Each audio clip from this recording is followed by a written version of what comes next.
மத்திய கிழக்கு பிராந்தியத்தில் போர் நிறுத்த பேச்சுவார்த்தைகள் நடந்து வரும் வேளையிலும் அமெரிக்கா மற்றும் ஈரானிடையே பரஸ்பர தாக்குதல்கள் தீவிரமடைந்திருக்குது.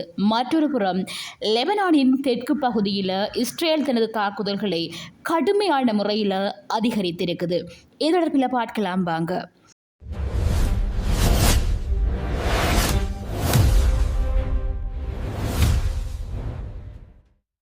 ஈரானுக்குள் இருக்கும் ஒரு இராணுவ முகாமை குறிவைத்து அமெரிக்கா புதிய தாக்குதல்களை நடாத்தியுள்ளதாக அமெரிக்க அதிகாரிகள் தெரிவித்திருக்கிறாங்க. ஹார்மோஸ் ஜலசந்தி பகுதியில் அச்சுறுத்தலாக விளங்கிய ஈரானின் 4 போர் ட்ரோன்களை அமெரிக்க மத்திய கட்டளையக படைகள் சுட்டு வீழ்த்தியிருக்குது. ஈரானின் பந்தர் அப்பாஸ் பகுதியில் 5வது ட்ரோனை ஏவ தயாராக இருந்த தரை கட்டுப்பாட்டு மையத்தின் மீது அமெரிக்கா தாக்குதல் நடாத்தியிருக்குது. இதற்கு ஈரான் பதிலடி கொடுத்திருக்குது. அமெரிக்காவின் இந்த நடவடிக்கையை தொடர்ந்து குவைத்தில் உள்ள அமெரிக்க விமானப்படை தளம் மீது ஈரான் வான்வெளி பதிலடி தாக்குதலை நடாத்தியிருக்குது. இந்த நடவடிக்கை முற்றிலும் தற்பாதுகாப்புக்காகவும் போர் நிறுத்தத்தை நிலைநாட்டுவதற்காகவும் மட்டுமே செய்யப்பட்டிருக்குதா. போரை முடிவுக்கு கொண்டு வருவதற்கான அமைதி பேச்சுவார்த்தையில் அமெரிக்காவும் ஈரானும் எவ்வளவு தூரம் முரண்பட்டு நிற்கின்றன என்பதை தற்போதைய சூழல் காட்டுகிறது.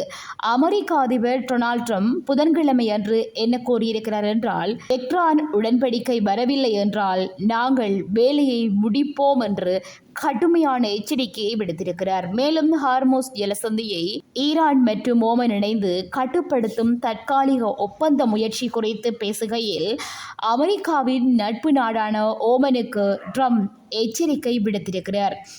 அமெரிக்கா ஈரான் மோதலுக்கு மத்தியில் லெபனானில் உள்ள ஹிஸ்புல்லா அமைப்பினருக்கு எதிராக இஸ்ரேல் தனது தாக்குதல்களை பல மடங்காக தீவிரப்படுத்தியிருக்குது. மேற்கு லெபனானின் பெரும் பகுதியை புதிய போர் மண்டலமாக இஸ்ரேல் பிரகடனப்படுத்தியுள்ளதுடன் டயர் பகுதி மக்களை அங்கிருந்து வெளியேறுமாறு எச்சரித்துள்ளது. இந்த வார தொடக்கத்தில் இருந்து மட்டும் இஸ்ரேல் இராணுவம் சுமார் 550 இலக்குகள் மீது வான்வெளி தாக்குதல்களை நடாத்தியிருக்குது. மார்ச் 2 முதல் இதுவரை 12 லட்சத்திற்கும் அதிகமான லெபனான் மக்கள் தங்களுடைய வீடுகளை இழந்து அகதியாகி இருக்கிறாங்க. இஸ்ரேலின் தாக்குதலில் 3200க்கும் மேற்பட்டோர் பலியாகி இருக்கிறாங்க. ஏப்ரல் 16ஆம் திகதி அமெரிக்காவின் மத்தியஸ்தத்தில் அறிவிக்கப்பட்ட போர் நிறுத்தம் தற்போது முழுமையாக உடையும் நிலைக்கு தள்ளப்பட்டிருக்குது. இந்த தற்காலிக போர் நிறுத்த காலத்திலும் கூட இஸ்ரேல் நடத்திய தாக்குதல்களில் லெபனானில் 608 பேர் கொல்லப்பட்டிருக்கிறதாக உலக சுகாதார அமைப்பு தெரிவித்திருக்குது.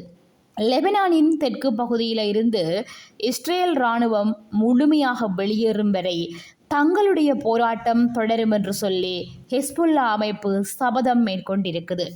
அமெரிக்காவுடன் ஈரான் மேற்கொள்ளும் எந்த ஒரு போர் நிறுத்த ஒப்பந்தத்திலும் லெபனானும் சேர்க்கப்பட வேண்டும் என்று ஈரான் வலியுறுத்தி வருவது குறிப்பிடத்தக்கது. இந்த காணொளி உங்களுக்கு பிடிச்சிருந்தா சப்ஸ்கிரைப் பண்ணிக்கொள்ளுங்க. இது போல மேலும் பல தகவல்களை தெரிந்து கொள்ள பெல் ஐக்கானை கிளிக் பண்ணி இணைந்திருங்கள்.